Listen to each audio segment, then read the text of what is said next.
We often come to the Bible looking for answers, and understandably so, right? We come convinced that in the scriptures we find God speaking to us, God's truth, God's message, and often we come thinking the thing to find in the Bible are answers to our questions, especially in a section of the Bible like the wisdom literature, which seems to be all about offering guidance and advice. You might expect answers.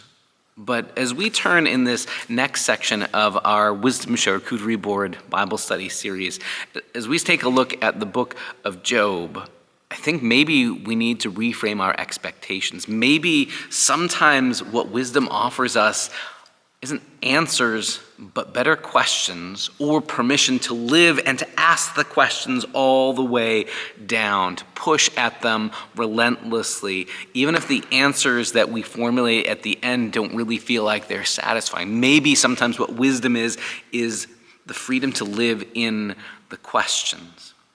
That's maybe the best way I can think of to frame the book of Job, which, again, is a different animal, a different beast altogether from the books we've looked at so far in this series. When we took a look at Proverbs, we saw how much of the book of Proverbs is really intended as little bite-sized nuggets of common sense, right? Pride goes before a fall. It's important to be humble.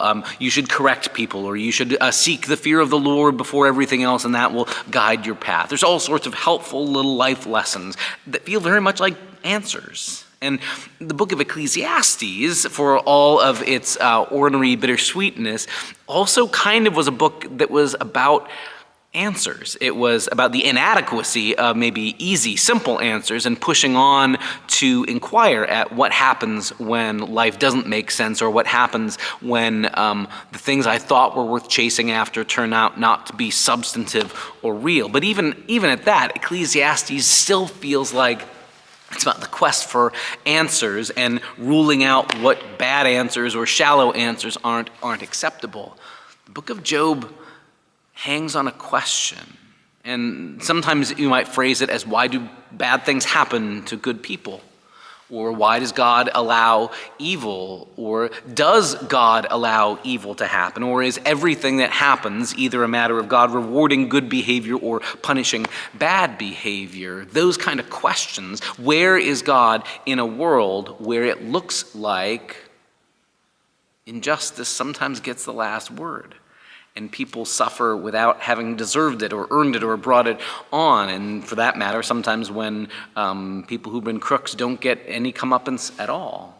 The story of Job is sort of a thought experiment, sort of a long, novel-sized thought experiment that gives us sort of a case study. Could you imagine somebody who did everything right, who was a decent, upstanding person and managed a good, decent, upstanding family and made a living? And what would happen if that person suffered? Would that person still be faithful to God? And if suffering happened, would it must be the case that it's God punishing them? So the story of Job introduces us to this character in this sort of a once upon a time way. There was, in the land of Uz, there was a man named Job, and he's sort of presented to us as, take it from us, he's a righteous, upstanding fellow, and he's got a family, and he's got kids, and he's got a career, and he's got plenty of property and livestock and things like that. And then we are sort of taken into the supernatural realm to sort of imagine the conversation between God and the divine beings. Angels and whatnot are there in the presence of God, and it's sort of like you're there in the heavenly throne room, and the heavenly beings there are meeting with God, it seems. And in the beginning, God says, "Have you anybody noticed how great Job is? What a decent, upstanding fellow he is." And in comes this character who is the Satan. The word Satan is the Hebrew word for accuser, like a prosecuting attorney, right? Like the DA in a criminal court, who's there to prosecute people, right? To find people who are guilty of crimes and to bring evidence against them. We have made the mistake in our era of treating the name Satan like it's a proper name, like Phil or Bob or Sue or Peggy.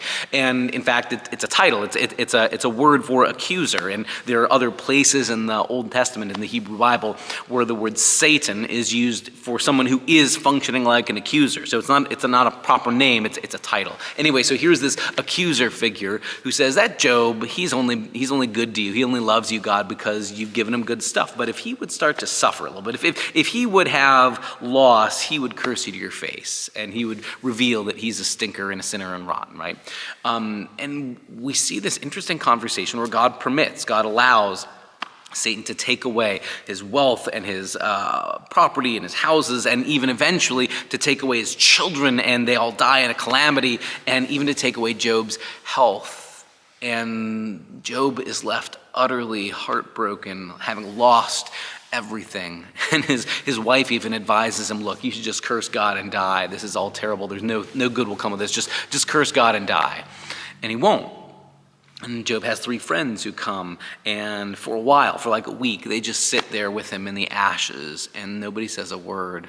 It's in that period of 7 days that they're actually decent friends, just showing up and listening and sitting and grieving with him. And then from there, they decide to start talking, and each one of Job's friends emerges trying to make the case that, Job, your suffering must be something that you brought on yourself. And they basically are all trying to argue out, why would such a terrible set of circumstances happen to somebody? If God is good and just and powerful, that shouldn't happen. So therefore, Job, this must be your problem. It must be you have done something wrong to have brought this on yourself. And they each pull out the best theology they have, right?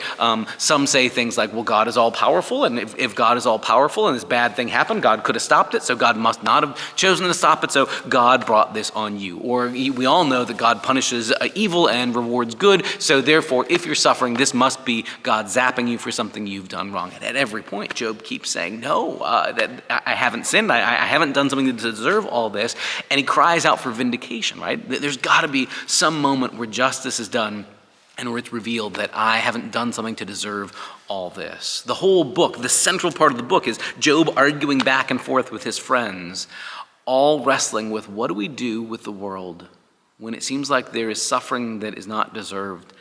And will we still choose to love God even when we don't get something out of it, even if it feels like there's no reward for it? Can we love God even when there aren't prizes for being good, well-behaved little boys and girls, and when there aren't punishments for being bad little boys and girls?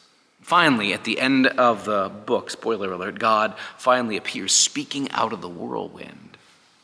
And God's answer to Job, again, is not exactly satisfying if you're looking for answers, because at no point does God explain to Job, well, let me tell you, see, I had this bet with the devil. There's none of that. In fact, none of that language is there. God just says, where were you, Job, when I created the universe? Where were you when I made the heavens? Where were you? And God sort of rattles off this list of all these things that are beyond Job's comprehension. In other words, the answer the book of Job offers isn't an answer, but sort of a, look, there are some things that our minds can't comprehend. And Job, you were right to insist you didn't do something to bring this on. And God then addresses Job's friends and says, you guys should have kept your mouths closed. You guys don't know what you're talking about. But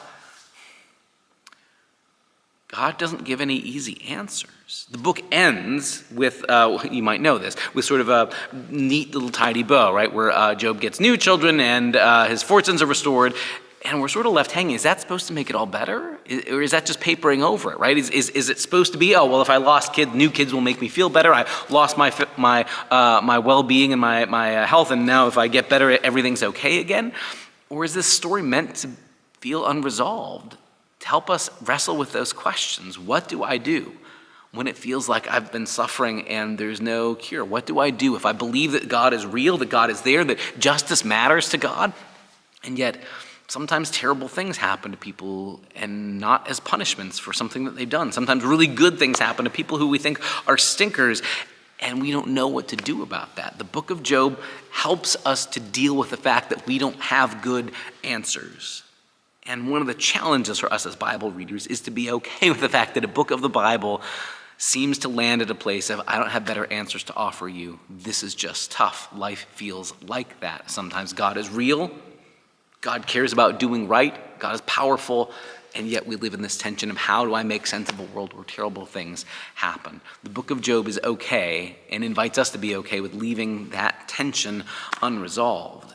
And maybe that's the most we can actually do in our lives, because maybe you've been there in times when you've been suffering before, you've gone through something terrible, a diagnosis, a job loss, the end of a marriage or a relationship. And people immediately want to swoop in with theological cliches, right? Well, everything happens for a reason, or this will turn out for the better. And you're like, I don't need empty cliches. I just need to vent the suffering. I need to vent the grief or the pain or the loss of it. Maybe the wisest thing in times when we or somebody else we care about are suffering is not to try and explain it away and make it that somehow it doesn't hurt when you've got an explanation, but instead to say, even in the messiness of it, when we don't have resolution, we believe God is real and God is there. And at the last, we maybe come to see God face to face. And even if we don't get answers from that, we at least know we're not alone. That's a broad overview of where we're headed in our next section in our Wisdom Study Series survey coming up this Thursday. And then the week after Thanksgiving, we'll conclude the book of Job. But I want to invite you to start that adventure being okay with questions that don't have answers. And maybe what would it look like if our going to the scriptures wasn't just about how do I get the right answer, but maybe even how do I learn to live in the question? Join us this Thursday, 1 o'clock, for our next series as we take a look at the book of Job. See you then.